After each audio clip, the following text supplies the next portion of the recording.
Hello বন্ধুরা, কেমন আছো সকলে? আশা করছি সকলেই খুব ভালো আছো। আমার আবারও একটি নতুন ভিডিওতে তোমাদের অনেক অনেক স্বাগত জানাই। আমি শ্রাবন্তী আর দেখছো আজকের ভিডিওটি। তো আজকে দেখো সকালবেলায় আমি এখন ছাদে চলে এসেছি। আর দেখো টবে যে ফুল গাছগুলো লাগিয়েছিলাম তার সুন্দর ফুল ফুটেছে।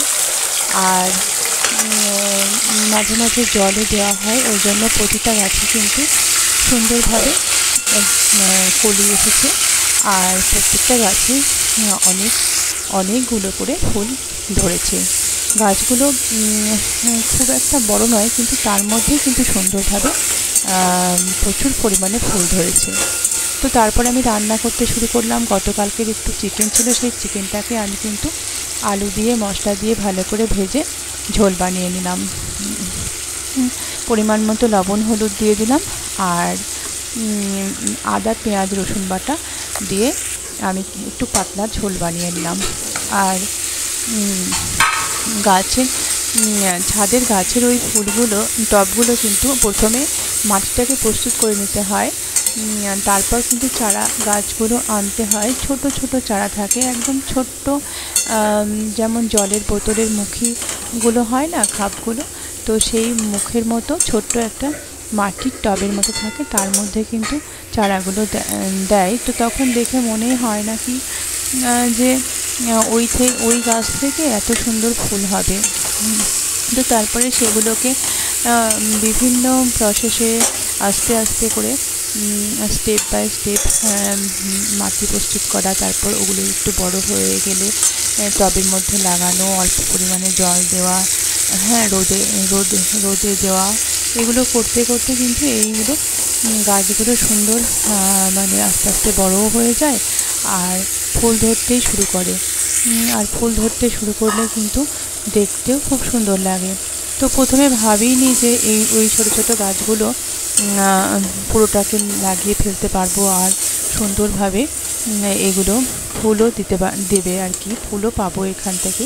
তো কিছুটা গাছ এনে লাগানো হয়েছে, তারপরে পিটুনিয়া, সালভিয়া এগুলো আছে, এগুলোকেও কিন্তু লাগানো হয়নি, পরে আরও টব এনে তারপরে কিন্তু আমরা ওগুলোকে লাগিয়ে ফেলবো। তো এখন কিছুটা ছাদ ভরে গেছে, ফুল এসছে, ভালো লাগছে দেখতে। আর শীতকালে তো প্রচুর ধরনের যেমন সবজি পাওয়া যায়, তেমন ফুলেরও প্রচুর ভ্যারাইটি হয়। তো দেখা যাক কতদূর কী লাগানো যাচ্ছে। আর চলো, গল্প করতে করতে কিন্তু আমার মাংসটাকে ভালো করে কষিয়ে নিলাম, আর মশলা দিয়ে আলুও দিয়ে দিলাম, পেঁয়াজ লঙ্কা কুচি দিয়ে দিলাম, আর দিলাম একটুখানি কাশ্মীরি লঙ্কা গুঁড়ো। তারপর এটাকে ভালো করে আর একটু ঢাকা দিয়ে কষিয়ে নেব মিনিট 5 মতো। তারপরে দেখো এখন কিন্তু পুরো মাংসটা কষে এসেছে, আর মশলা থেকে কিন্তু তেলটাও ছেড়ে দিয়েছে। তো এবারে আমি দিয়ে দেবো একটু পরিমাণ মতো হচ্ছে গোটা গরম মশলা। এটা তেলের উপরে দিলেও হতো, কিন্তু তো আমি প্রথমে দিইনি, তো সেই কারণের জন্য এখন দিয়ে দিলাম। তো এখন দিয়েও কিছু অসুবিধা নেই। তো তারপর কিন্তু আমি দিয়ে দেব একটু কুসুম গরম জল, অন্য একটা কড়াইতে গরম করে নিয়েছিলাম জলটা। তো এবারে দিয়ে দেবো। এবার দেখো কালারটাও কিন্তু সুন্দর এসছে। আমি কিন্তু কালারটা আসার জন্যই কিন্তু কাশ্মীরি শুকনো লঙ্কা গুঁড়োটা দিই, আর এমনি কাঁচা লঙ্কাই দিই। আর শুকনো লঙ্কা গুঁড়ো কিন্তু মানে যেটা হয় ঝাল খাওয়ার জন্য, সেটা কিন্তু আমি ব্যবহার করি না। সেটা যদিও শুকনো লঙ্কা দিই, তো তেলেই ফোড়ন দিয়ে দিই, কারণ তেলেই দিলে লঙ্কাটা গোটাও থাকে, আবার ফ্লেভারটাও আসে। আর শুকনো লঙ্কা গুঁড়ো খেলে না শরীরটাও মানে ভালো করে না, পেট ব্যথাও হয় অনেক সময়। তো কেউ খায় না যেহেতু বাড়িতে, আমি সেই কারণে দিই না। তো চলো, রান্না হয়ে গেছে, এবারে লাঞ্চটা রেডি করে দিই। তো আমি বাটিতে এটাকে তুলে নিলাম, আর চলো খাবারটা মানে ভাতটাকেও রেডি করে দিই, আরও কিছুটা ঝোল এখানে তুলে নিচ্ছি। তো